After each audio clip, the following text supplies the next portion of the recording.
viens de Grèce et je représente du 21 avril jusqu'au 3 mai 5 créateurs grecs qui travaillent sur les bijoux. Tout ce que je présente pendant l'exposition, pendant les 2 semaines, ce sont des bijoux précieux en argent, en or, avec des pièces, avec des pierres précieuses. Et comme vous allez voir, on a des styles différents d'un créateur à l'autre, mais toujours avec une originalité qui est due à chaque créateur, à chaque artiste. À Nea-Zoe, on avait déjà fait une exposition l'année dernière et quelques créateurs y avaient participé.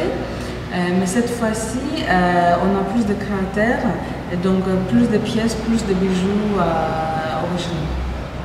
Il y a des différents créateurs, donc des sources d'inspiration différentes, tout à fait différentes.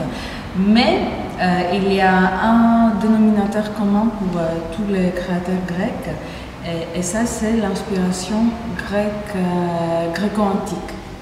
Donc on voit pas mal des influences de Grèce ancienne, mais aussi on voit des influences byzantines aussi. Et ce sont des pièces uniques, toujours des pièces uniques, toujours des pièces faites à la main. Alors le prix, c'est pour toutes les bourses, ça varie de 30 € par exemple pour des petits colliers, des petits pendentifs comme ceci. Un collier comme celui-ci, ça monte jusqu'à 350 € ou pour d'autres bracelets jusqu'à 500 €. Cette pièce, elle représente la puissance. Elle est tellement impressionnante et puissante et imposante aussi. C'est une pièce qui se manifeste elle-même, qui se dit « je suis là, regarde-moi ». Et aussi avoir des pièces féminines, mais qui restent très chic et très classiques, comme par exemple le nénuphar ici, avec des perles de qualité. Ici, un travail très minutieux, comme vous voyez ici, de Vaia Halouli, avec du grenat, mais aussi avec une dentelle en argent.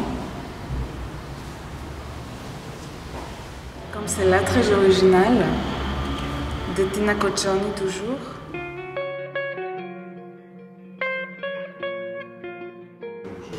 Elle s'inspire beaucoup de gens connus, notamment par le passé, puisqu'en fait elle travaille sur le passé, puisqu'elle travaille à partir de revues d'époque.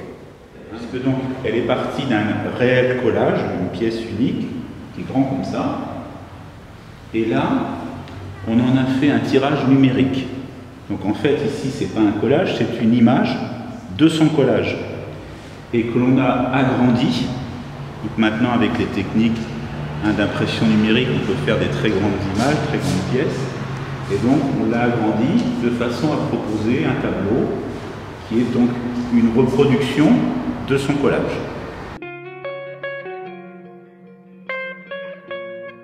Charlotte est une ancienne styliste de la maison Camaïeu, donc elle a toute une carrière comme styliste de mode, et vous retrouvez quand même des aspects de mode et de couture, vous voyez, à travers la façon dont elle assemble les pièces, sauf que là évidemment on a des matières qu'on ne retrouve pas forcément sur des vêtements. Par exemple ici, vous avez de l'ardoise. Vous voyez, ces écailles là, c'est de l'ardoise. Donc l'ardoise, on trouve plutôt ça sur les maisons que sur les vêtements. Bon, après, c'est une œuvre tellement originale qui représente bien un peu ce que l'on veut présenter au niveau de Nea-Zoe. C'est-à-dire, finalement, nous on s'appelle Nea-Zoe, objet non ordinaire. Donc finalement, on se trouve face à des objets voilà, qu'on ne va pas trouver dans la vie de tous les jours, comme ça. Moi, mon idée, c'est de rassembler des créateurs de tout horizon et surtout lutter contre l'uniformisation. C'est-à-dire qu'on retrouve des choses avec des formes très variables, des matières très variables. Donc Charlotte, c'est aussi quelqu'un qui a un discours par rapport à tout ça. Donc voilà notamment ce qu'elle présente ici. Vous avez du feutre, vous avez du cuivre qui est travaillé ici, qui dépasse sa couleur normale, et vous retrouvez de l'ardoise. Et là on retrouve bien son aspect couture, c'est-à-dire que vous voyez toutes les pièces sont assemblées. C'est pas des agrafes, c'est vraiment un travail d'assemblage pièce par pièce pour arriver à cette composition. Je suis d'une tradition ébéniste depuis cette génération. Donc je travaille le bois sous différentes formes, des bois, que ce soit des bois fleutés, des bois peints, des bois massifs, bois de plaquage. Donc autour du bois, autour de la... mon atelier se trouve dans les Pays de Loire, à Briolet.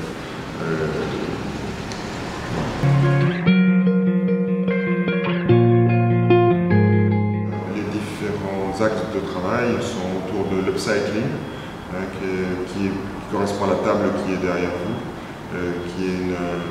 qui est une réinvention d'un meuble 18e démodé. Donc c'est réinterprété. On va reprendre l'essentiel des lignes de ce meuble-là pour les mettre en avant. C'est aussi d'autres travaux autour d'éléments d'ameublement démodés que je reconstruis pour en faire des souvenirs en m'inspirant du peintre Mondrian, de telle manière à ce que ces meubles-là deviennent des meubles, soient un peu plus des meubles, un peu plus que des meubles, quoi. Donc je prends un tableau de Mondrian et je reconstruis un meuble autour de ce tableau. C'est une première partie de mon travail. Et l'autre travail consiste à travailler sur la matière, sur le bois massif et d'essayer d'en faire ressortir toute la sensualité, la douceur qu'il peut y avoir dans la matière naturelle. Donc on peut avoir on a des exemples ici autour de pieds de frêne, d'essences comme le merisier, le noyer, enfin des essences locales que je trouve dans ma région ou de stocks anciens de ma famille. Alors mes créations sont à vendre ici. Les prix varient entre 350 € pour des petits coffrets jusqu'à la liseuse qui est une co-création du coup avec une amie Marc qui est à 5 000 €. Walking home and talking low, seeing shows in evening clothes with you, from nervous touch and getting drunk.